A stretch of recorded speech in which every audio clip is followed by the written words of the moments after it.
Glória a Deus, salve Maria Imaculada, Cristo vive e é por isso que a gente está aqui.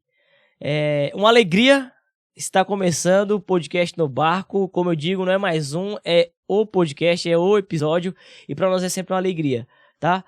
Tô aqui com esse menino. Elton Oliveira. Elton Oliveira. Prazer.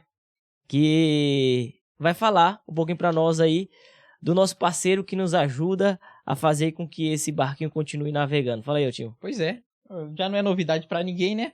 Araújo Celular, que é o nosso parceiro, é ele que faz acontecer toda essa parada aqui. Desde quando a gente começou o podcast, a gente falava que era um sonho, e ele foi uma das pessoas que tinha o empreendimento, padre, e colocou todas as fichas em cima para poder em prol da evangelização, né? Só queria falar para vocês que a gente tá com um serviço aí diferente para o celular, né? Ele agora está fazendo os concertos a partir de ele vai retira o seu celular na sua casa, faz o concerto e depois devolve no celular, para que você não precise se deslocar e ir atrás ali de uma loja, ou por questão de tempo, alguma coisa, ou no seu serviço. Então esse é um diferencial. Então, você que mora perto, vai estar aparecendo aí o contato também no nosso vídeo. Entre em contato, faça o orçamento, veja como funciona e nos ajude. Então é isso, a Araújo Celular, quero dar uma ênfase nisso. A retirada a domicílio para você que quiser fazer manutenção do seu celular, tá? Então você de toda Guarulhos que precisar de manutenção no seu celular, ele vai na sua empresa, vai na sua casa, em qualquer lugar, tá em Guarulhos ele vai. E até mesmo em torno de Guarulhos, né? São Miguel, Zona Norte. Então, chame a Araújo, porque você comprando na Araújo, você ajuda o Araújo a nos ajudar, tá? Então, faça isso, por favor.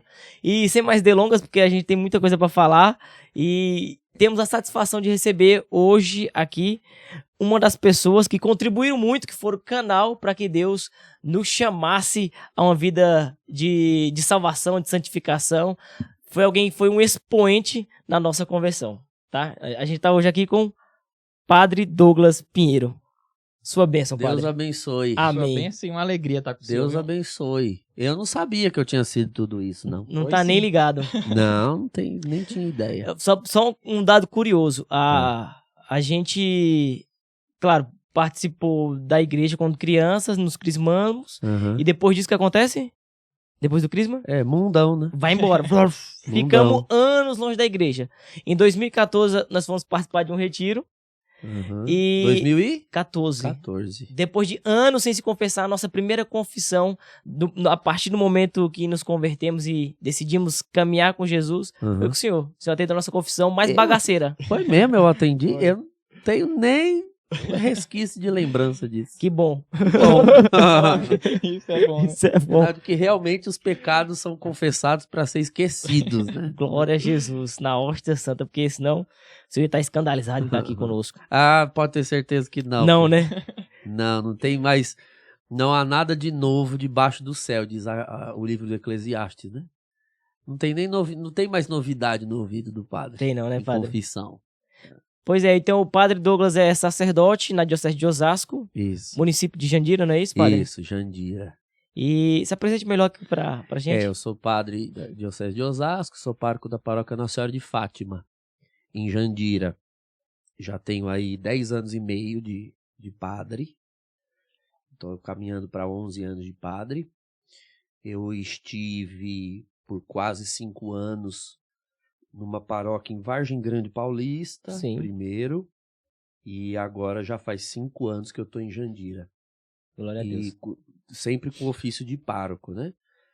Além do ofício de pároco, eu sou professor de teologia. Lecionei bastante tempo em universidades, né? Com cadeiras mesmo ali. Agora, atualmente, eu estou meio freelance, porque a paróquia, ela ocupa muito tempo. Imagino. Então, eu às vezes assumo alguma disciplina online, coisas assim que dê para conciliar com o ofício pastoral. E estou trabalhando mais atualmente os meus próprios canais, né, na YouTube, Instagram, porque depois de muito refletir diante de Deus, fazendo retiros e rezando, a gente precisa sempre lançar a pergunta fundamental sobre aquilo que a gente faz. Qual é a razão de ser disso aqui? Qual é a finalidade? Eu quero chegar aonde? Onde eu quero chegar? Porque se você se desconecta da opção fundamental primeira, você se perde nos meios. Entendi. É muito fácil você se perder nos meios quando você esquece o fim. Entendi. Então, quando eu me tornei teólogo, eu fiz a minha primeira pós-graduação foi em doutrina social da igreja. Depois eu comecei o mestrado em pneumatologia, na teologia do Espírito Santo. Eu dediquei a vida a estudar. Mas estudar para quê? Essa é a pergunta fundamental. E eu fui respondendo diante de Deus. O meu objetivo é ensinar para que as pessoas, na medida em que vão se encontrando com a verdade, amem-a e sigam essa verdade. E o objetivo é alcançar o maior número possível de pessoas. Então, o caminho espontâneo de um teólogo é ele ir se enveredando na universidade mesmo. Só que eu comecei a observar, você tem que saber fazer a leitura dos tempos. Numa universidade, numa sala de aula, eu alcanço quantas pessoas? Eu alcanço 35, 40 pessoas, com aquela esperança de que aqueles que estão sendo formados ali vão ser padres, vão ser líderes de comunidade, etc. Porque a maioria são seminaristas, mas tem religiosas, também tem leigos. Mas são pessoas que vão formar outros. Aí eu fiquei me perguntando, mas os meus alunos em sala de aula vivem na internet para tirar teima se o que é dito em sala de aula é digno de ser crido. E o povo que eu quero que eles formem também estão na internet buscando conteúdos que os eduquem hoje, já agora. Então eu estou aqui formando um seminarista que está no primeiro ano de teologia, ainda tem que esperar 3 anos para ele se formar, mais um para ele se ordenar, mais outro para quem sabe ele ter uma paróquia e comece a formar a mente de pessoas. Eu acho que isso aqui é um pouco de mentalidade dos anos 80 e 90, né? A gente precisa fazer o upgrade das circunstâncias. Então eu percebi que se realmente eu queria deixar um legado e formar mesmo pessoas, usar da teologia para formar, o ambiente mais fértil para isso era a internet, não a sala de aula. Glória a Deus. Não a sala de aula. Então assim, eu não estou fechado à sala de aula, mas aquilo ali é um mundo restrito. É um mundo que, do ponto de vista profissional, é necessário. Se o seu objetivo for carreira acadêmica, mestrado, doutorado, títulos, aí beleza. Mas eu não me ordenei padre para ser mestre, doutor e ter títulos acadêmicos reconhecidos pelo MEC. Eu me ordenei padre para ensinar as pessoas e ter um título reconhecido no céu, não no Ministério da Educação. Então eu tô um pouco me lixando para aquele ambiente, se ele é um ambiente que ele atende às expectativas de profissionais. Eu não sou um profissional, eu sou um sacerdote. Amém. Acima de tudo. Sou um sacerdote que é professor, e não um professor que virou sacerdote. O sacerdócio vem em primeiro lugar. Então eu comecei a investir mais ali no meu canal do YouTube, nas outras redes sociais. E realmente ali eu tenho alcançado uma quantidade de pessoas, não só com a qualidade, mas uma quantidade e um público que em sala de aula eu jamais alcançaria, né? Até o público, né? A gente vê que tem crescido muito o número de pessoas que procuram se formar na internet, através de um curso, alguma coisa de qualidade. Eu comecei a reparar assim, os meus alunos, a maioria seminaristas, eu dava lá uma matéria, por exemplo, escatologia. Eu lecionei escatologia há 8 anos. Escatologia é a disciplina a respeito do fim último. Das coisas, céu, inferno, purgatório, juízo final, juízo particular, segunda vinda de Cristo, esses assuntos. Então eu ensinava aquilo ali. Eu comecei a perceber o seguinte, os alunos viviam me fazendo perguntas que não eram relacionadas à disciplina. Ou seja, eles selecionam naquele corpo docente os professores em quem eles podem confiar para fazer certas perguntas. Ou esse professor aí, ele inclusive até do curso de outro professor, né? Inclusive de curso de outros professores. Era explícito, né? Que seminarista não presta. Eles gostam de causar. Eles chegavam, o professor fazia uma pergunta. Aí fazia uma pergunta lá de cristologia, que não tinha nada a ver com o tema. Aí eu já dizia, vocês ouviram isso aí na aula de outro professor, né? Vocês querem me lascar aqui, me botar para responder certas perguntas que não era da disciplina. Mas tudo isso para dizer o quê? Eles procuravam os professores em que eles podiam confiar. Entendi. Esse professor, você vê pela metodologia, Sim. o professor que cita muito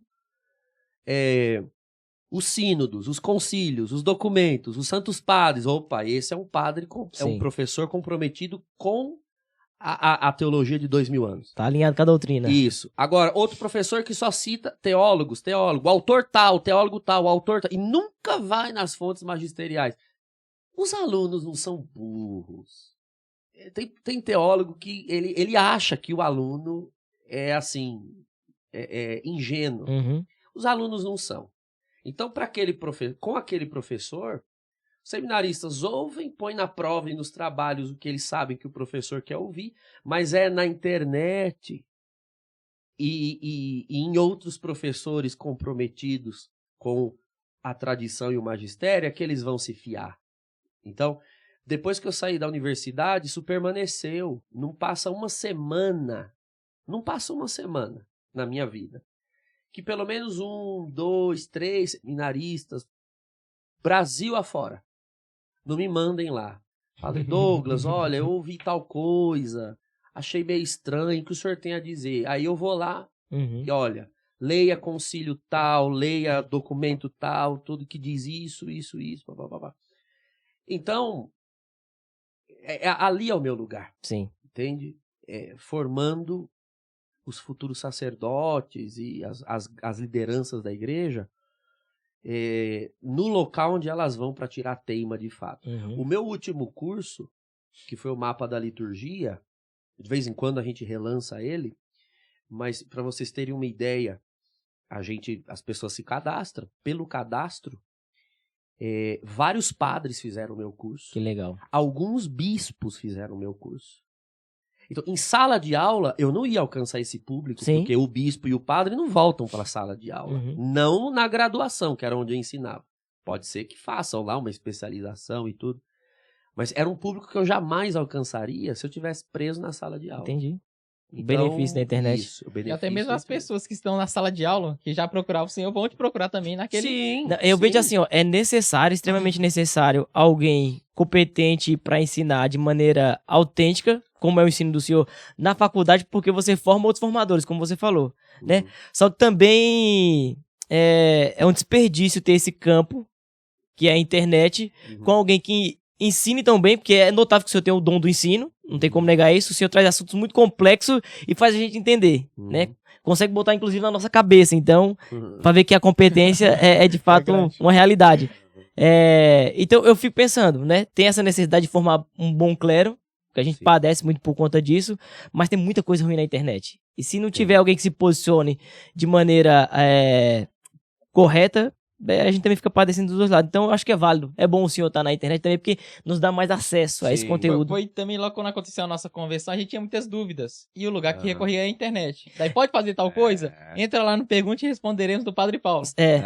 A nossa não conhecia muita coisa, muitas fontes. O Padre Paulo Ricardo é assim, a ponta de lança. É o pai de todos. É a ponta de lança desse regime de ensino de doutrina pela internet, o grande protagonista. E eu fico muito feliz quando eu vejo cada vez mais irmãos padres lançando cursos, fazendo lives. Tem que fazer mesmo. Isso aqui é igreja, é reino de Deus. Isso aqui não é uma competição para ver quem faz melhor. Pelo contrário, às vezes em que eu estive com o Padre Paulo, né, já tive a oportunidade de estar com ele várias vezes, por causa de alguns trabalhos em comum. E ele mesmo dizia, olha, que venham mais padres, cada um tem a sua competência. Padre Paulo, assim, é uma sumidade em determinados assuntos. Sim. E em outros, ele fazia o que ele tinha de melhor. Sim. Né? E eu vejo assim, às vezes até em tema similar. Às vezes tem gente que tem uma afinidade melhor de aprender com o modo que um padre ensina diferente do outro. Não que um seja melhor que o outro, mas você tem uma aptidão melhor com um padre e com o outro. Alguns têm um carisma melhor. Isso. Por exemplo, agora o Padre Paulo tá mais naquela pegada espiritual. Você vê uns cursos de santidade, vida dos santos e tudo mais. Que é uma especialidade dele nesse momento. Talvez a área de pesquisa, aquilo que ele tem mais lido, vivido, ele tem passado. Você tem, por outro lado, um Padre José Eduardo, que também é da minha diocese, é meu irmão no clero, que é especialista em moral, ele ama a Sagrada Escritura, temas relacionados à Sagrada Escritura. Vai lançar agora, por esses dias, um curso aí sobre matrimônio, pro pessoal que namora, tá noivo, casais jovens. Então, é algo que ele tem para oferecer. Então, eu vejo padres muito bons naquilo que oferecem, os temas que eles já estão trabalhando, a minha alma descansa, tá aí, ó, um assunto a menos que eu preciso trabalhar, porque quando eu sentir essa demanda, eu mando o povo assistir ele, e eu vou trabalhar outros assuntos. Então, isso é o rosto de Cristo, cada um vai desenhando o rosto de Cristo. Teve muitos temas que eu tinha muita vontade de aprender e não achava. E quando o senhor começou a aparecer na internet, eu dei um glória a Deus por isso, né? Então, eu vi já é um vídeo antigo, que acho que o senhor gravou lá na Javenice. Foi, falando sobre o combate espiritual. Sim. Você fala dos inimigos da alma. Mas, uma coisa que eu gosto muito de ouvir o senhor falar é uma área que o senhor disse que faz pesquisa a respeito, que é a teologia pneumática, né? É a pneumatologia. A pneumatologia, certo? É a teologia do Espírito Santo. Claro que é uma área da teologia muito ampla. Sim. Mas o que eu percebo, a gente que veio do movimento carismático, que veio das experiências carismáticas, tem um recorte específico da pneumatologia de que as pessoas carecem, que é a parte dos dons carismáticos. Isso, é isso que eu queria ouvir o senhor falar. Uma vez eu ouvi o senhor falando que o senhor se considerava mais pentecostal do que carismático. Na estilística, não da perspectiva histórica, né? São duas palavras para dizer a mesma coisa em certo sentido, mas coisas distintas, por razões históricas. Os dons carismáticos, eles sempre existiram. Estão lá na Escritura, você vê em Atos dos Apóstolos, e mesmo na tradição da igreja, sempre existiu. Sempre existiu dom de língua, sempre existiu cura, sempre existiu milagres, revelações. Pega aí a vida de qualquer santo, você vai ver curas, milagres. Tá recheado. Revelações, tá recheado. A novidade em questão não é o ressurgimento dos dons, mas é um movimento quantitativo, em massa, de busca e exercício desses dons. Então, você vai ver numa Idade Média, por exemplo, você vai ver carismáticos na Idade Média. Um São Domingos, um São Francisco de Assis, um Inácio de Loyola, já aqui mais na modernidade. Algo que muita gente desconhece, né? Porque falam que não, que é coisa que... Não. Carismáticos, mas carismáticos isolados, dons carismáticos manifestando-se na esfera privada, da vida privada de alguns cristãos. A novidade atual é ver esses dons buscados e manifestados em reuniões coletivas. Tá? Essa é a novidade do século XX. E isso começou no início do século XX em ambiente protestante. Começou lá, começou nos Estados Unidos. Nesse formato que você fala, em assembleia. Assembleias. Perfeito. Né? Começou na igreja metodista, mas o fenômeno era o seguinte, já existiam igrejas protestantes, as chamadas igrejas históricas, certo, que são aquelas que remontam à reforma do século XVI. Igreja luterana, igreja batista, igreja presbiteriana, igrejas históricas, que não tem nada disso de dons carismáticos. No início do século XX, surge então esse movimento, que é o chamado movimento pentecostal. Certo. Mas uma característica estrutural, né, nos referindo aqui aos membros desse movimento, é que todos os protestantes que se envolveram com o pentecostalismo tiveram necessariamente que abandonar as suas igrejas, essas igrejas históricas, para se dedicar àquilo.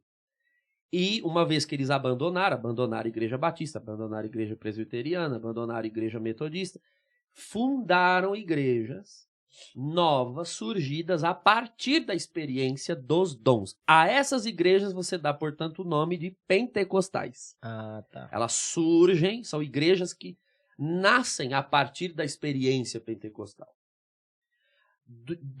Da primeira década do século XX, 1906 é considerado um marco por causa do avivamento da Rua Azusa, em Los Angeles. Falava disso essa semana, né? Isso, avivamento da Rua Azusa, William Seymour, aquela igreja em específico em Los Angeles. Dali vão surgindo outras igrejas igualmente pentecostais. Aqui no Brasil, as duas igrejas pentecostais que chegam e se instalam, são as igrejas pentecostais originais, são a Partindo lá dessa experiência. partindo daquela experiência. Certo. Chegam aqui no Brasil. Congregação Cristã no Brasil e Assembleia de Deus. Elas são as Olha só. igrejas pentecostais originais aqui no Brasil. Congregação Cristã é a primeira, 1910. Você imagina que não, você acha que é mais, né?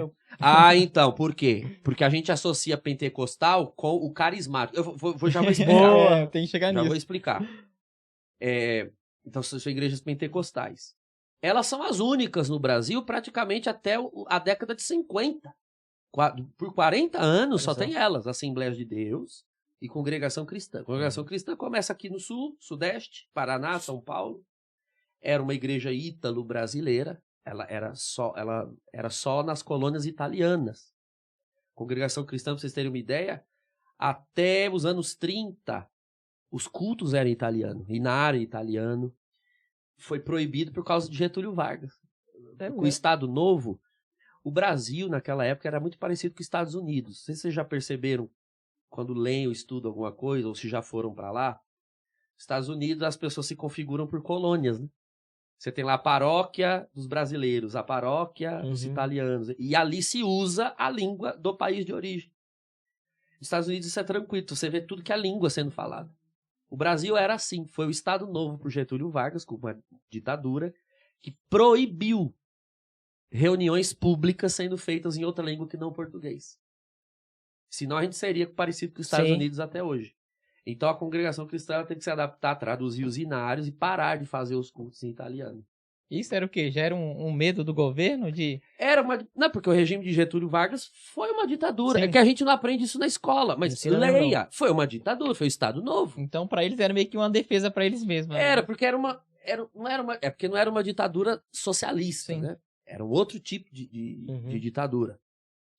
E aí, nos anos 50, começam a chegar outras igrejas, a Evangelho Quadrangular, Igreja de Nova Vida, outras nascem aqui, Deus é Amor, é dos anos 60.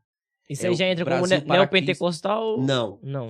é um período que a gente chama deuteropentecostal, deutero de segundo. Essas igrejas pentecostais clássicas, comecinho do século XX, elas dão ênfase no batismo no Espírito Santo com evidência de línguas. Isso era o foco. E na Igreja Católica, nessa ocasião, não se falava dessa não forma havia. que a gente conhece hoje através da renovação carismática, não? Nada? Nessa época, não. Nos anos 60, isso tudo mundo protestante. Certo. Surge uma outra teologia, assim, uma outra perspectiva pentecostal, que é o chamado movimento de cura divina. O foco, ao invés de estar na manifestação de línguas estranhas, batismo no Espírito, volta para os dons de cura e libertação espiritual. Isso é anos 50, 60. E aí surgem igrejas a partir desse recorte. Aí a Deus é Amor, é a Quadrangular, Brasil para Cristo, essas igrejas dessa época. O neopentecostalismo, ele é dos anos 80. Já recente. quase surge com a introdução da teologia da prosperidade, dominação, essas coisas, entrevistar o demônio, essas coisas. Agora, nesse ínterim, depois do movimento de cura divina, aí surgem os movimentos carismáticos, no plural. O que foi que aconteceu nos anos 60? Fim dos 50, começo dos 60. Lembra aquelas igrejas históricas todas? As protestantes, luterana, batista, metodista.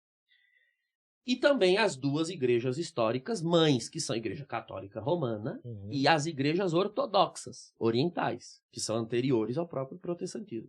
O que começa a acontecer nos anos 60 é que o movimento pentecostal, aquele lá, já estava muito grande, se expandiu, e ele levantou a lebre dos dons espirituais, no sentido de que algumas coisas eram muito incontestáveis. Uhum. Pô, a gente pode não gostar daquilo ali, mas a gente precisa reconhecer que tem pessoas mudando de vida, tem pessoas sendo transformadas, acontecem umas curas indiscutíveis. Essa coisa de línguas estranhas que eles praticam, a gente gostando ou não esteticamente, se aquilo é agradável ou não de ouvir, mas a gente está percebendo mudança. Produz fruto. Frutos de vida espiritual em quem pratica. Então, calma lá, vamos observar o fenômeno. E o que começou a acontecer é que essas igrejas históricas, que lá no começo do século XX rejeitaram totalmente aquilo, começaram a se perguntar se não haveria uma maneira de acoplar, de incorporar aquela espiritualidade pentecostal às suas teologias matrizes. Uhum.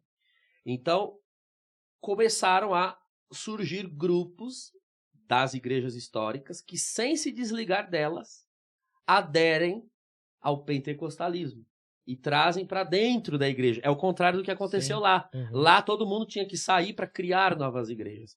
Aqui eles começam a aderir e incorporar aqueles dons, aquelas práticas, cada igreja a sua doutrina. Qual é o lugar disso aqui, dessas práticas? No culto. Na nossa doutrina, certo? Então, a isso se deu o nome de movimento carismático, o período carismático. A renovação carismática, o movimento carismático católico foi o último deles. Olha só. Você teve um movimento carismático batista, Uhum. um movimento carismático luterano, já tinha a igreja ortodoxa grega com uma renovação carismática. Então, renovação carismática é o nome que se dá ao ingresso das práticas pentecostais nas igrejas históricas. Dentre elas, a igreja católica. Muito bom. Então, agora respondendo finalmente a pergunta, qual é a diferença entre carismático e pentecostal? É essa. O pentecostal é aquele que pertence às igrejas que surgiram a partir do movimento pentecostal. O carismático é alguém que não é de igreja pentecostal, ele é de uma igreja histórica, antiga, anterior aos fenômenos pentecostais modernos, mas que soube trazer estes fenômenos para dentro da doutrina da sua igreja. Um único exemplo, por exemplo, a título de ilustração. Na congregação cristã ou na Assembleia de Deus, aquela das origens, uma pessoa não tinha o Espírito Santo se ela não manifestasse dom de línguas. Isso é uma teologia pentecostal. E isso é estranho à doutrina católica. Então, a doutrina católica observa aquilo e diz, bom, o dom das línguas é verdadeiro, mas aquela teologia pentecostal de dom de línguas, não. Ou seja, não é porque você não ora em línguas que você não tem o Espírito Santo. Com isso a gente não vai concordar. Entende? O dom é bem-vindo, mas essa leitura do dom feita lá no pentecostalismo, não. Aquela leitura está errada.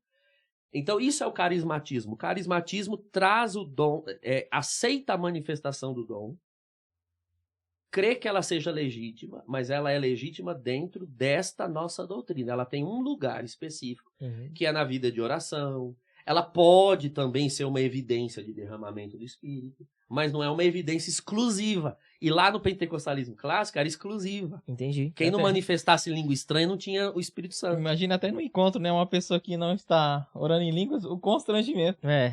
Que ela fala, nossa, eu não tô... Agora, veja. Por que nessas minhas falas ficam difíceis de entender que eu digo que eu me entendo mais como pentecostal do que como carismático? Ou por que as pessoas têm dificuldade de entender uma igreja como Assembleia de Deus Belém ou Congregação Cristã como pentecostal? Porque nós associamos muito os meios de promoção dos dons, os meios para facilitar a prática dos dons, com os dons praticados em si.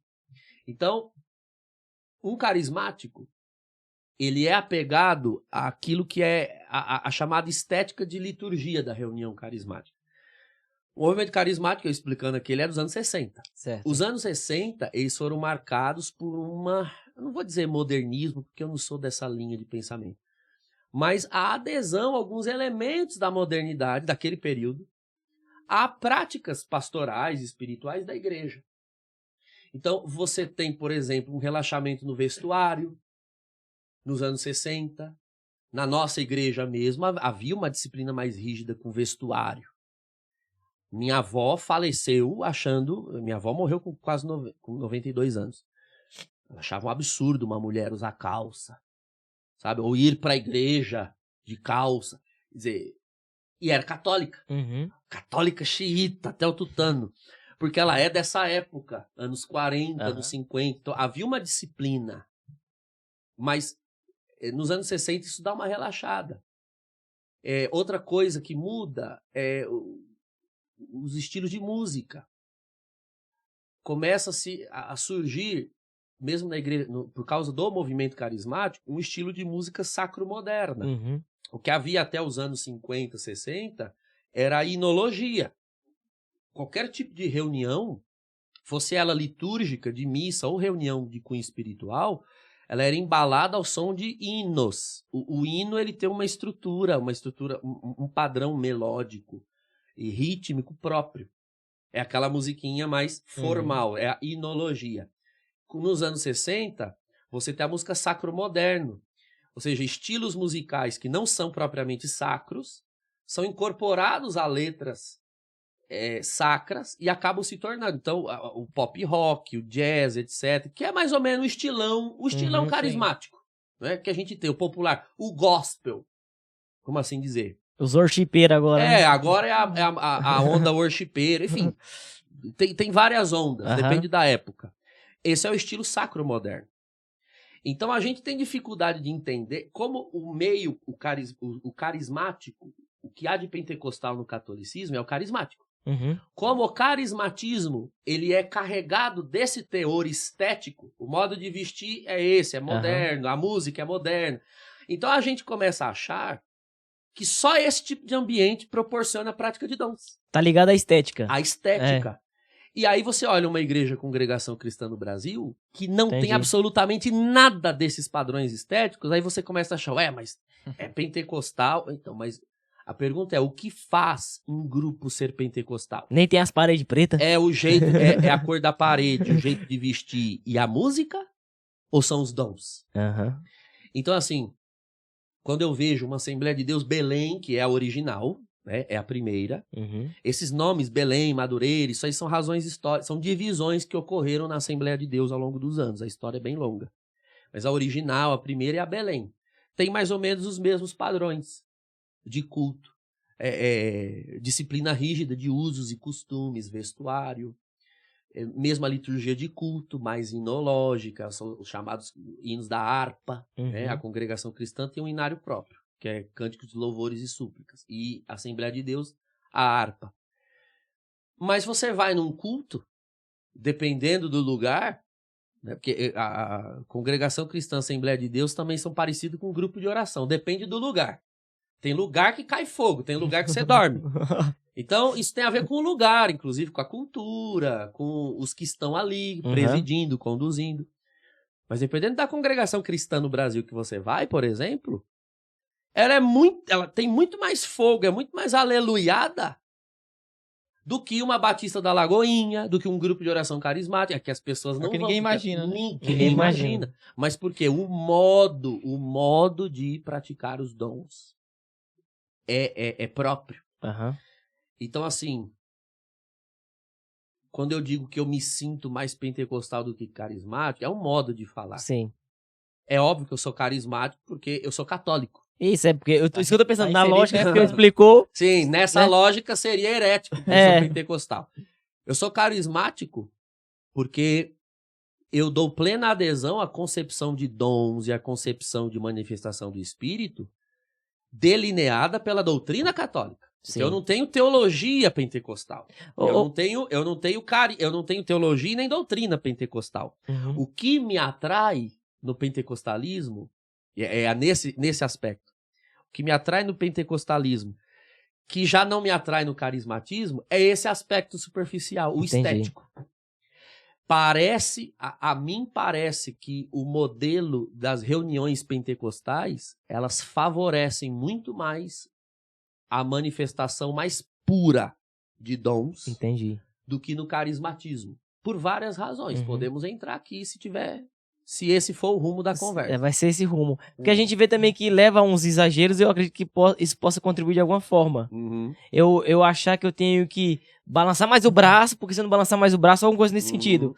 Não vai acontecer o que deveria acontecer. Fazer mais barulho na bateria. Por exemplo, o exemplo que você acabou de dar da bateria. O carismatismo, ele atrelou muito, isso é uma doença atual do carismatismo católico e evangélico também, Aham. né, protestante. Atrelou-se muito a prática dos dons à música. Uhum. Como se a música ela fosse assim, uma condição sine qua non do dom, sabe? Vou contar uma história para Conte. desenhar isso para você, já que é podcast, as histórias facilitam. Eu viajo muito o Brasil e o mundo. Viajo muito. Eu tive semana retrasada nos Estados Unidos. Falei com o senhor estava lá. Fiquei uma semana em Chicago. E teve uma vez que eu fui no sul do Brasil, eu não vou dizer o lugar, Sim. mas era no sul do Brasil. E aí pediram para nós fazermos ali um momento de reunião de oração com o núcleo diocesano da renovação carismática. Então eu imaginei, o núcleo diocesano são os carismáticos mais carismáticos que tem. Aham. E aí nós fizemos ali um círculo, então tá bom, vamos orar. Tinha um irmão do meu lado que, isso foi depois do grupo de oração, já tinha acabado o grupo de oração, o irmão veio pro círculo, tava com o violão pendurado aqui no pescoço. Aí eu chamei, irmão, vem aqui que nós vamos fazer oração. Aí ele veio, ainda com o violão pendurado, eu falei, tira o violão, encosta ali pra gente poder orar. A coordenadora diocesana da intercessão, ela regalou o olho, assim, como se eu tivesse cometido um pecado mortal. Fechou a porta pro espírito. É como se ela dissesse assim, como que a gente vai orar sem violão? Assim, ela disse isso com o olho. Aham. Eu percebi, mas ignorei. Nós éramos um grupo grande aqui, vindo da nossa diocese. Tinha eu, minha mãe, mais umas 2 irmãs ali. Aí eu falei, não, tira o violão e encosta pra gente orar. E começamos a orar. E fomos orando. Nós oramos mais de 1 hora. E aí Deus falou, Deus deu as inspirações, e sem violão, sem nada. Uhum. Aí o coordenador abriu. Olha, o que os irmãos querem partilhar, alguma coisa. Claro que você abre para as pessoas partilharem sobre o que Deus falou. Sim. Que é o centro ali da oração. Que nem precisa explicar, né? Ela Automaticamente. levantou a mão para compartilhar. O que mais chamou a atenção dela foi um detalhe estético da reunião. Ela disse, eu não acredito que a gente conseguiu orar 1 hora sem cantar nenhuma música. Eu nunca vi isso. Eu achei tão esquizofrênica aquela porque eu achei que ela ia falar alguma coisa da revelação que Deus deu, da direção.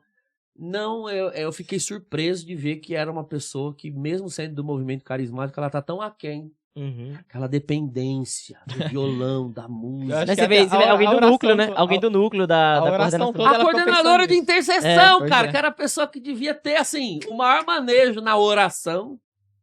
Falei, meu Deus, eu cresci, minha mãe é de intercessão até hoje, Ministério de Intercessão, às vezes a intercessão é lá em casa, na casa dos meus pais. Glória.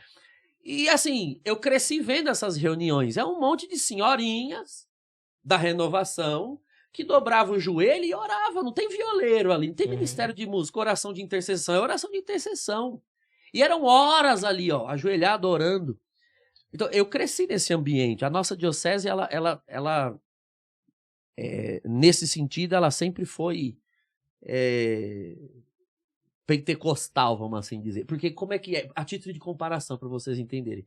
Num culto pentecostal, dessas igrejas clássicas, não se atrela a música com oração.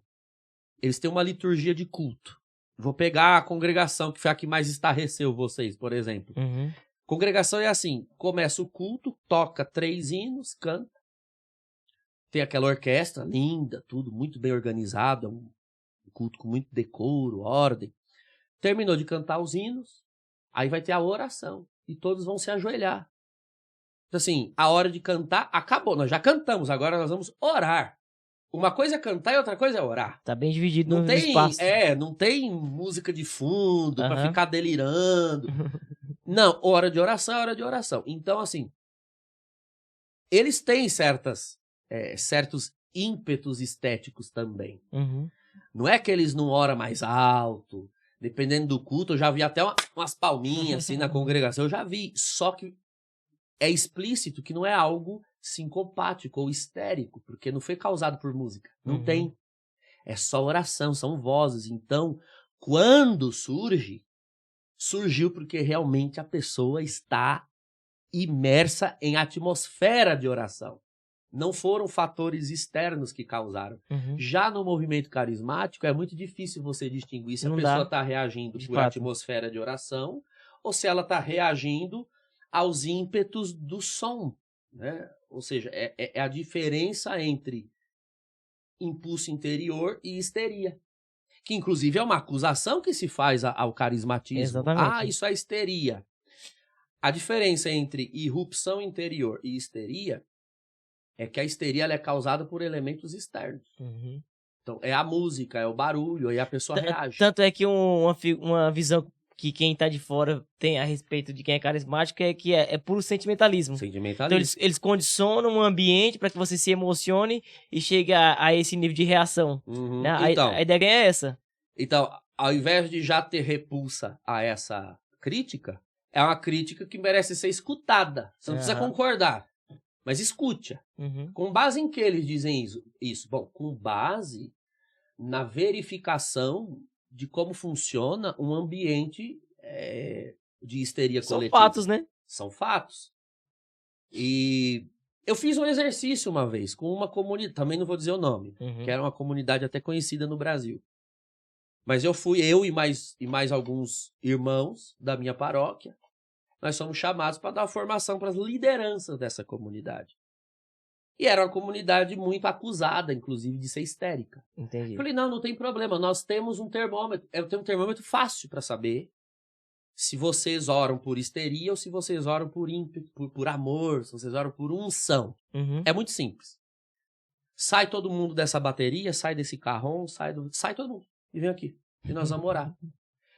Eu percebi que com bateria, com carrom, com guitarra, com violão, vocês seguram 1 hora. Você segura 1 hora. Tá bom, se vocês segurarem 1 hora sem tudo isso, é unção. Se vocês não aguentarem 5 minutos, é porque vocês são histéricos. Eita Deus. Então vamos começar a orar. Não aguentaram 5 minutos. Eu falei, então, vocês são histéricos. Vocês são tudo aquilo de que vocês eram acusados. Vocês vão ter que descobrir qual é a verdadeira razão de vocês se moverem, de vocês soltarem voz. Vocês vão ter que redescobrir isso. Meu Deus, que necessário. Por exemplo, lá na paróquia, quando a gente tem as nossas reuniões de oração, a gente fez, por exemplo, na semana anterior a Pentecostes, esse ano, nós fizemos as noites de busca de dons. Expunha o Santíssimo. Nós íamos orar por 1 hora. Os irmãos fizeram lá uma escala de músicos, né? No segundo dia, porque era toda noite durante 9 dias, no segundo dia os músicos desistiram de ir. Porque assim, eles ficavam lá tocando, esperando uma oportunidade para cantar. Pra brilhar. Dava 1 hora, acabou. Porque ninguém queria saber de música. A gente queria saber de dar glória e comunhão, e dar glória e comunhão e linguagem e profecia e dar mais glória e dar mais aleluia. De modo que teve uma vez, eu celebro 2 missas por cura no mês, né? Uhum. E assim, a missa por cura, na verdade, ela não começa... a missa mesmo é 9 da noite. 7h30 a gente começa a adoração santíssima. Toda a oração é feita durante a adoração. Na missa não se mexe na missa. Isso que é interessante também, né? Muito bom. Você vê que é um padre autenticamente carismático, mas respeita o que é próprio do culto litúrgico. É próprio do culto, que a missa não é minha. Uhum. E a missa não é da espiritualidade carismática, a missa é da igreja. Interessante. Então é tudo antes. Eu lembro um dia que, por ser de sexta, uma delas é de sexta e a outra é de domingo. A de sexta-feira, os irmãos da música pegaram o trânsito Uhum. e não tinha chegado. Deu 7h30, eu falei, nós vamos começar, a hora que eles chegarem, eles vão ligando o som aí. E eu lembro que nós começamos a orar, irmão. A igreja ficou tomada, a igreja estava tomada. E era glória, era aleluia, era linguagem, o povo... ali derramado durante 1 hora. Eu sei que, de repente, eu ouvi, porque eu estava ajoelhado no presbitério, de repente eu ouvi o barulho de um violão. Eu tinha até esquecido que existia músicos. Porque assim, para quem tá na oração, o músico é quem vem servir a oração. Não Sim. é a oração Sim. que depende do músico, você tá entendendo? Uhum. Eu não tô desprezando, desmerecendo o músico. Eu sou músico desde os 7 anos. É colocando cada coisa no seu lugar, Cada né? coisa no seu lugar. Eu sou violonista, sou pianista, sou organista. Eu sei de música, eu entendo de música, eu sei o lugar dela. Agora, hora de orar é hora de orar. Entende? Então, assim, é nesse sentido que eu digo que eu sou meio pentecostal. Entendi. Mas é interessante que o padre ele reconhece o lugar de cada coisa, mas talvez o músico ele não consiga enxergar isso, né? Que acho que passa também na realidade de formação, talvez. Formação, experiência. Ele tava falando, às vezes perde um pouco a credibilidade nesse sentido que as pessoas falam assim, não, é só histeria. E pra ela acreditar naquilo, é necessário que ela faça a experiência. Ela tem que ver uma parada sobrenatural. sobre- Não, de fato, não Porque era só acontece estético. com o irmão e mesmo assim ela desconfia. Uhum. Ela só vai Ó, acreditar padre, quando acontece com agora ela. a gente tem a impressão que o passado era melhor. Então você vê assim a manifestação sobrenatural que as pessoas contam acerca do movimento carismático e falam assim, nossa, por que hoje não acontece tão dessa forma quando vocês falam? Ah, o que o aleijado levantou da cadeira e que o cego voltou a enxergar. Porque a gente não vê com tanta frequência mais isso hoje. Olha, a controvérsia. A realidade é que, antigamente, existia uma outra cultura, Uhum. uma cultura, não vou dizer mais de fé. Eu não gosto dessa coisa anacrônica de que antes tinha fé, agora não tem. Mas as circunstâncias eram outras. Eu posso falar por mim, eu não posso falar por outros ambientes. Uhum. Na nossa diocese, em Osasco, eu cresci nesse ambiente. Tudo que era carismático era muito rejeitado pelo clero. Um clero, eu tô falando de anos 80, 90. Eu sou de 86. Então eu conheço a renovação dos anos 90. Uhum. Eram aqueles padres da teologia da libertação, muito engajados. Então tudo que fosse muito espiritual, eles detestavam. Então o grupo de oração, ele não era na igreja, porque não podia ser na igreja. Os padres não aceitavam. Era sempre nas casas. Sempre nas casas, ou numa creche, num salão que alguém emprestava. Era tudo muito clandestino. Uhum. Mas geralmente era nas casas. Ora, numa casa, sempre tem um doente, um acamado, entendeu? Um lascado, um estrupiado, e a oração era ali. Então é óbvio que cedo ou tarde, os sinais começavam a acontecer. O doente não ia até o pessoal, os caras que mais que ia até o doente. O aleijado levantava porque a gente estava na casa do aleijado. Agora, ele vai vir no grupo de oração? Não, ele é aleijado. Uhum. Ele está na cama. Tô falando do aleijado que está acamado. Sim. Então, esse tipo de sinal se via, por quê? Porque a gente não esperava o sinal vir. Uhum. A gente ia atrás do sinal. Era só isso. Quando eu comecei a formar muito a respeito dessas coisas, eu particularmente passei a ver mais sinais. Eu digo para vocês que eu vejo mais sinais hoje do que o que eu ouvia falar nos anos mesmo, 90. Aí, tá vendo? Então, é anacrônico. Por exemplo, eu participo de grupos de líderes carismáticos do Brasil, grupo de WhatsApp, assim, que a gente conversa.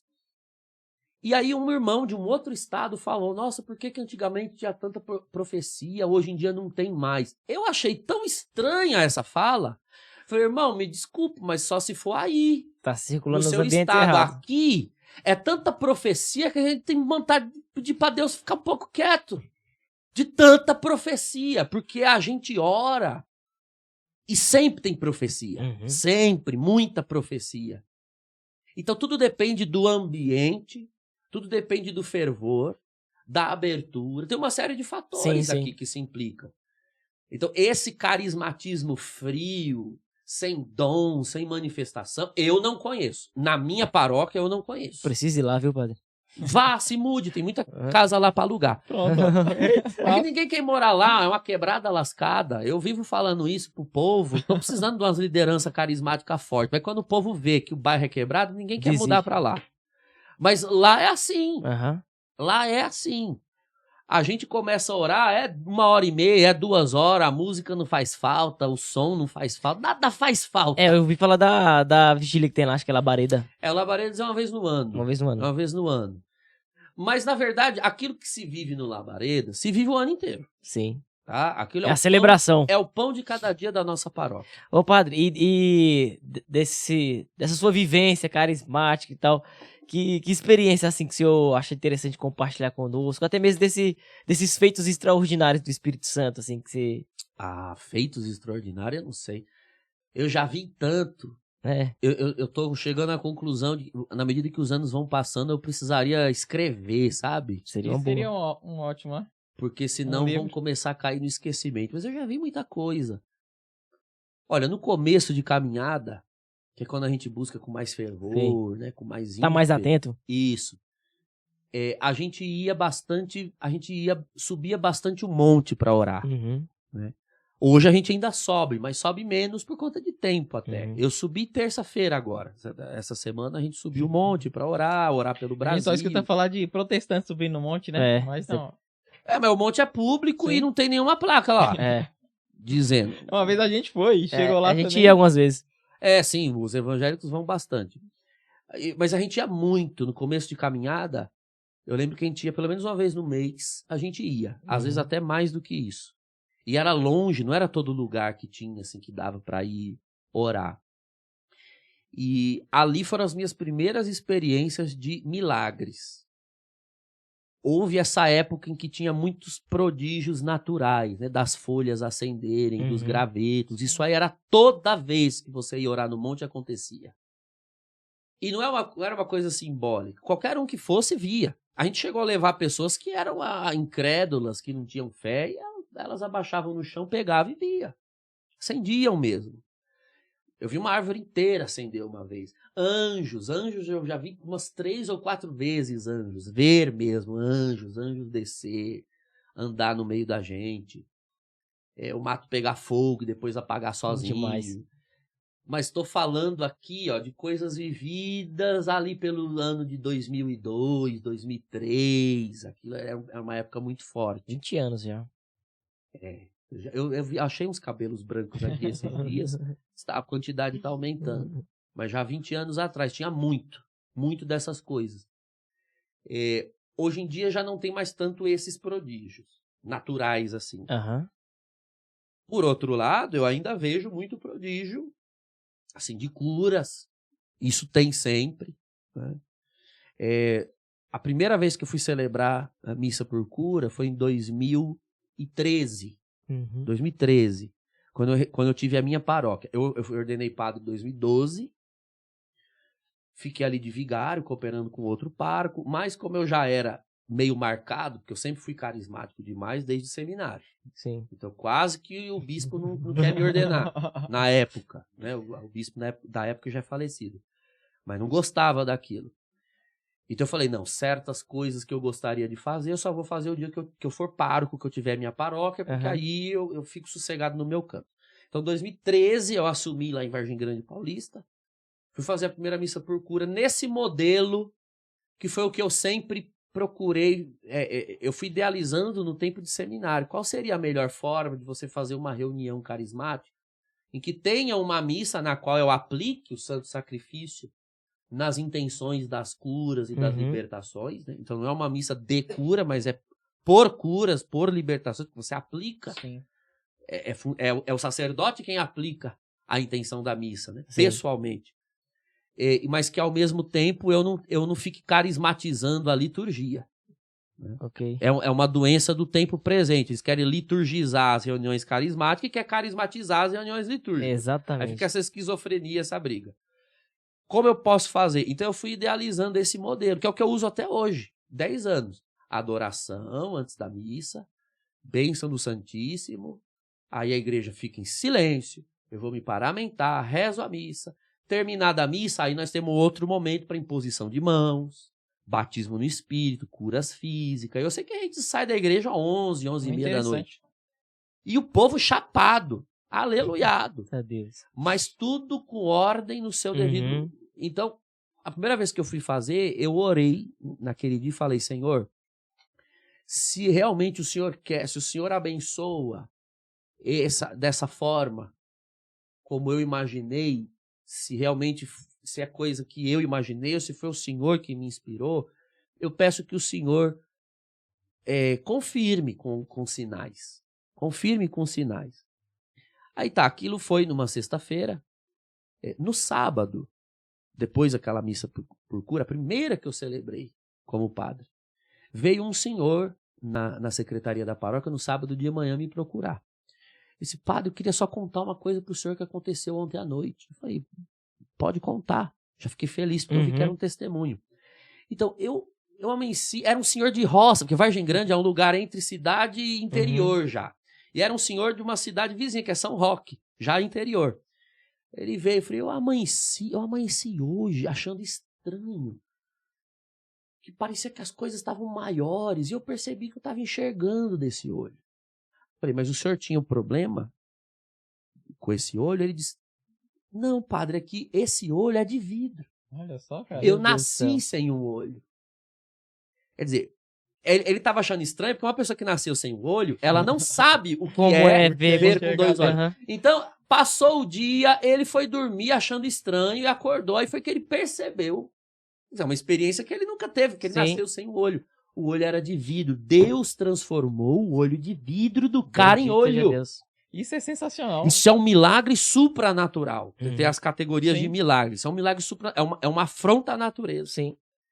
Esse foi o primeiro grande milagre que eu vi nas missas por cura. Porque eu falo assim, ó, quando a gente quer ver manifestação do Espírito Santo, a gente pensa logo uma questão assim de cura. Mas o negócio que eu fico fascinado, por exemplo, é a palavra de ciência. Sim, de conhecimento. Sim, eu sou maravilhado com isso. Eu piro nesse dom. Quando eu vejo alguém fluindo nisso, porque você vê o expoente e a força que tem pra atrair a pessoa pra conversão, pra buscar a Deus. Exato. Eu acho extraordinário. Então nós somos do mesmo time. Eu sou apaixonado por isso. Eu sou muito mais adepto. Porque assim, a função dos dons carismáticos, se você observar no contexto bíblico em que eles estão citados, primeira carta dos Coríntios, capítulo 12, 13 e 14, a função deles é gerar ambiente para se crer na palavra. O que salva é Jesus Cristo e seu evangelho. Agora, a pessoa, ela precisa de evidências para entender que aquilo não é uma filosofia nem uma mensagem. Para ela entender que aquilo é verdade e vida. Porque eu posso perfeitamente juntar uma galera e dar uma palestra. Sim. Você pode ver uma palestra, uma proposta de vida numa universidade, uma proposta de vida numa reunião de sindicato e uma proposta de vida numa igreja. Tá, quem vai provar que essa proposta de vida merece ser vivida? Alguém tem que provar. Sim. Os carismas vêm para isso. Para que a pessoa veja a manifestação do sobrenatural e creia, isso aqui que está sendo falado não é só uma teoria, uma filosofia, uma mensagem. Isso aqui é a verdade do ser humano. Paulo diz isso no capítulo 14 de 1 Coríntios. E entrando entre vós alguém que não crê, e tendo segredos do seu coração revelados, não se porá ele a dizer, realmente Deus está no meio desse povo, dessa gente. Não tem como reconhecer que é Deus que está revelando aqui. É a revelação. Ô padre, e é para todos ou tem pessoas que foram escolhidas para fluir no dom? Isso é muito relativo. É para todos no sentido de que todos podem ser usados. Todos podem ser usados. Se desenvolve ou não? Não existe isso. Deus não discrimina. Eu acredito que você pode usar a palavra desenvolvimento se quiser. Né? Ela é um pouco mediúnica, né? Meio espírito. Né? Mas do ponto de vista técnico, seria isso.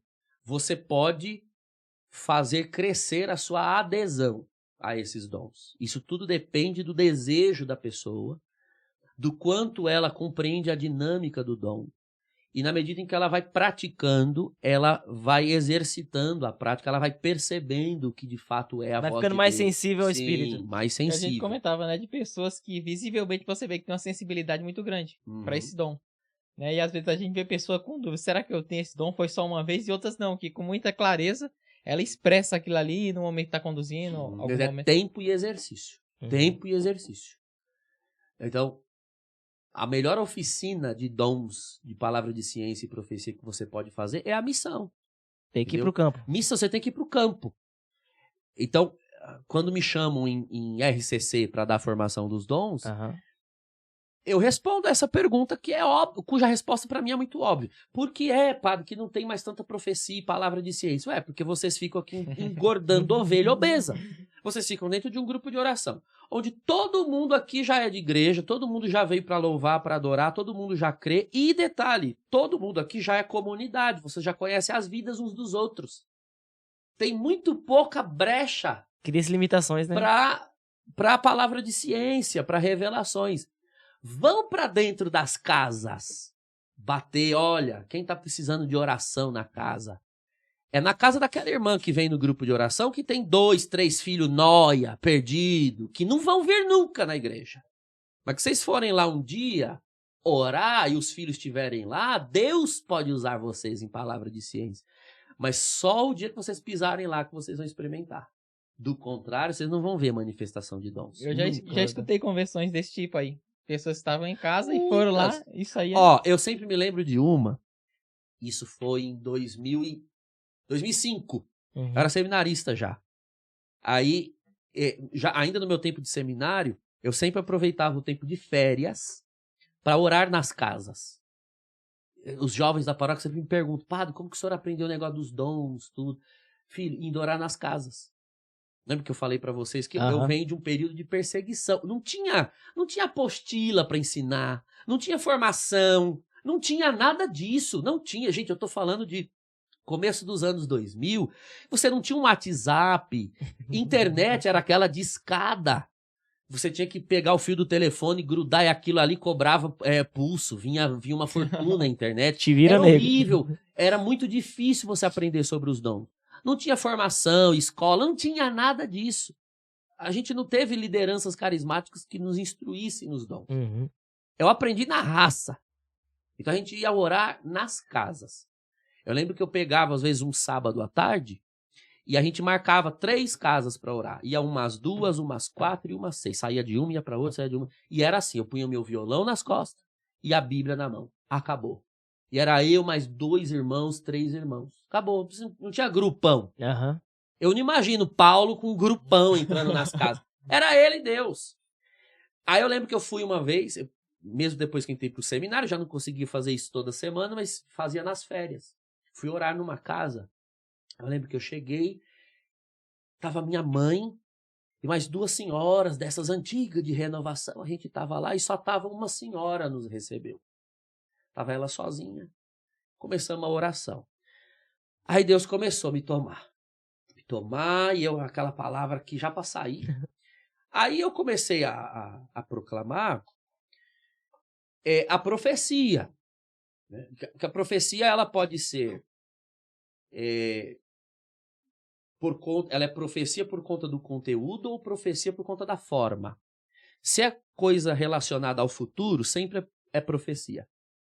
Mas pode ser uma palavra de ciência naquela em que a pessoa proclama em primeira pessoa, né? Ela fala em nome de Deus. Então, isso é profecia, ainda que a palavra, o conteúdo seja palavra de conhecimento, mas ela sai em forma de profecia. Então, eu comecei a profetizar. E Deus começou a falar, né, na minha boca. Porque eu sei por onde tu andas, eu tenho visto com quem tu tens caminhado. Aqueles 2 rapazes, um de cor mais escura, outro de cor mais clara, que tu conheceste na escola 2 meses atrás, vieram, um oferecer um som, o outro ofereceu uma comida, e ali começou, aleluia, a sua comunhão com eles, glória a Jesus, você começaram a andar pela rua, já fizeram coisa que não presta, e Deus começou a dar detalhes. Num determinado momento da profecia, aí Deus falou assim, e eu ainda tenho mais, pode botar esse pé pra dentro agora, que eu tô falando contigo. E continuou. E eu falando aquilo, ouvindo, eu falei, com certeza eu tô na carne, cara.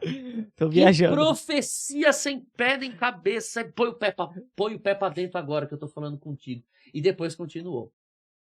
Tá bom, as irmãs na comunhão, todo mundo, você vê que uma coisa, quando ela é do espírito, ela pode estar toda fora de prumo epistemológico ali, de sentido, mas a comunhão estava perfeita, a nossa oração. Terminou a oração, aí vimos se mais alguém tinha alguma coisa que Deus revelava, estava todo mundo em paz. Aí fomos tomar o café que a irmã preparou. Aí durante o café eu vi que uma porta no corredor abriu. Aí veio um rapaz. Veio, entrou, pegou um pão, voltou pro quarto.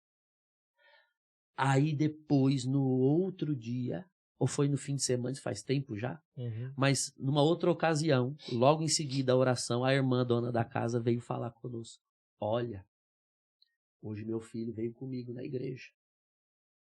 Nunca quis saber de igreja, só que aquele dia, na oração, Deus tomou o irmão Douglas, porque eu não era padre, eu era seminarista. Deus tomou o irmão Douglas e começou a falar dos amigos que ele anda.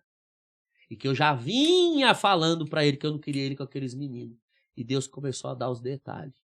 Ele, incomodado, abriu a janela do quarto e ia pular, que ele ia sair fora pelo quintal. Quando ele pôs o pé na janela, o irmão Douglas lá da sala. E bota esse pé pra dentro, agora que eu tô falando com você ainda. Ele lá no quarto, com a porta fechada, não tinha a menor possibilidade. Mas Deus falou. Então, assim, são eventos que nós fomos vivendo, ainda vivemos ao longo da vida. Ó, no Labaredas do ano passado, a gente tem gravado essas profecias. A gente não filma porque essas orações não tem que ser filmadas, mas a gente grava as profecias. Tem gravado isso aí. Deus começou a falar em profecia para alguém. Você veio aqui já para desistir da tua vida, mas ouviu falar que nesse lugar tem revelação. E você pôs à prova o Senhor teu Deus, dizendo que se Deus não falar comigo, amanhã mesmo eu vou me enforcar. E não só Deus vai falar comigo, mas se Deus não descrever o meu dia, eu não acredito que existe revelação e eu vou me suicidar.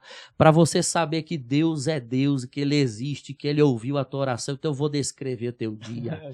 Hoje você acordou 6h15 e não queria acordar, virou pro lado, botou mais 5 minutos na soneca. O celular despertou, aleluia, você levantou, aleluia, já estava atrasado, saiu correndo, perdeu o ônibus, saiu correndo um pouco mais para ver se pegava outro em outro ponto. Eu mandei uma carona que te encontrou no meio da rua, ela te pegou, você chegou, bateu o ponto no serviço, deu 10h30 da manhã, a energia elétrica acabou, não tinha computador, não tinha sistema, você teve que vir embora para casa. Glória a Deus. E Deus foi falando de cara. Foi. Na profecia, na vigília. Não tem como falar, pode ser com o outro, não tem a possibilidade nenhuma. Desse jeito. No outro dia, tava lá na minha caixa de e-mail. Padre, sua bênção, sou fulano, calma. Sou de não sei, era da cidade vizinha, Barueri.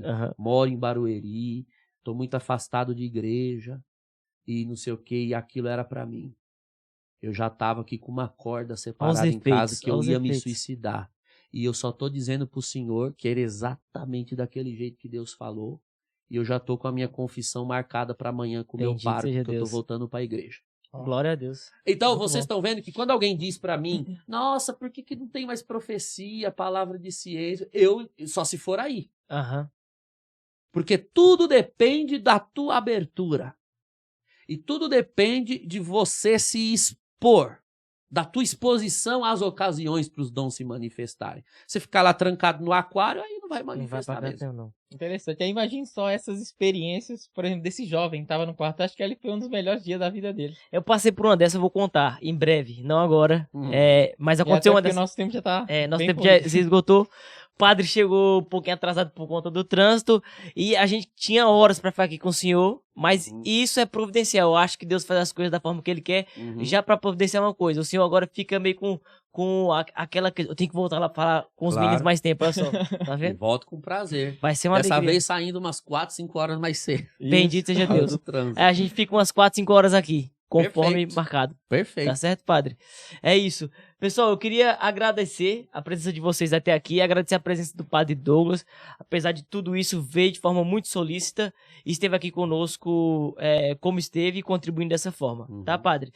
A gente sempre pede que o convidado que vem aqui indique uma pessoa da indicação dele para vir sentar aqui à mesa conosco. Vai pensando aí, enquanto eu queria também lhe presentear uma lembrancinha de um parceiro nosso, a JJ Doceria.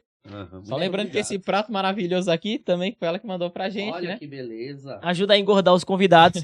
Também deixar uma canequinha aqui de No Barco Podcast. Olha pra você levar pra casa. Deus abençoe. Muito obrigado. E saboreando aí no caminho com a irmã que veio contigo. Muito obrigado. E eu queria só reforçar mais uma vez, né? JJ Doceria. Você pode buscar aí no Instagram, né? É o @ da doceria.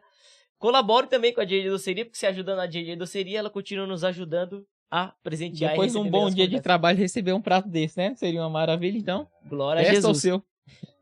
E também, mais uma vez, agradecer a Araújo Celular, que está sempre conosco Sim. aqui, chegando junto, fazendo que a coisa aconteça. Obrigado mais uma vez, Araújo, e reforçando, o QR Code que está na tela, você aponta aí seu celular e você entra direto em contato com o proprietário da Araújo. Você vai falar com o Léo e falando que você foi pelo barco, você vai ganhar 10% de desconto em qualquer coisa que você compra lá, inclusive na manutenção que você for fazer no seu celular. Maravilha. Amém? Quem o senhor indica para estar aqui conosco? Fala Olha, aí. eu vou indicar pra vocês, eu pensei em tantos irmãos valorosos aqui, Glória a Deus. mas eu vou indicar pra vocês o meu irmão Fernando Nascimento. Pronto. Talvez vocês nunca tenham ouvido O falar. Fernando Nascimento lá da Século XXI? Isso. Conhecemos, já entramos em contato, inclusive. Ótimo, então. Ele não tá mais no século XXI. Assim, ele Aham. continua trabalhando com o padre Eduardo É que é Dalbert. referência, a nossa Isso, lá. porque ele trabalhou muitos anos lá, mas ele tem um testemunho de campo de evangelização, Vai ser bom. tá aí responsável pelo Projeto Alfa no Brasil em contexto católico, e tem realmente testemunhos de vida para Bem trazer dizer. aqui que vão impactar os irmãos que assistem. Tá feito o convite então, viu, Fernando? Aí, ó. E reforçado agora pelo sacerdote. É Isso aí. isso. Isso aí. Padre, o senhor daria uma benção para nós? Senhor, nós agradecemos esta noite, essa oportunidade, e que a vossa bênção, Senhor, desça sobre todos os que estão nos acompanhando, e que ela tenha eficácia também para afastar, repelir todo e qualquer mal espiritual e corporal, que desça sobre vós a bênção do Deus Todo-Poderoso, o Pai, o Filho e o Espírito Santo. Amém. Amém. Glória a Deus. É isso, pessoal. Então se inscreva no canal, deixe seu comentário aqui, tá? Embaixo nessa conversa maravilhosa que a gente teve com o Padre Douglas. E, por favor, compartilhe isso. Não Exato. custa nada. Não perde o braço. Não fica doido. Pode compartilhar, tá? Aos Vai dar muito irmãos bom. aí, né? Lá da Diocese do Padre, que puderem também aderir, curtir, Isso aí. acompanhar a gente, então. É isso. E permaneça no barco, porque Fora do barco não há salvação. glória a Deus.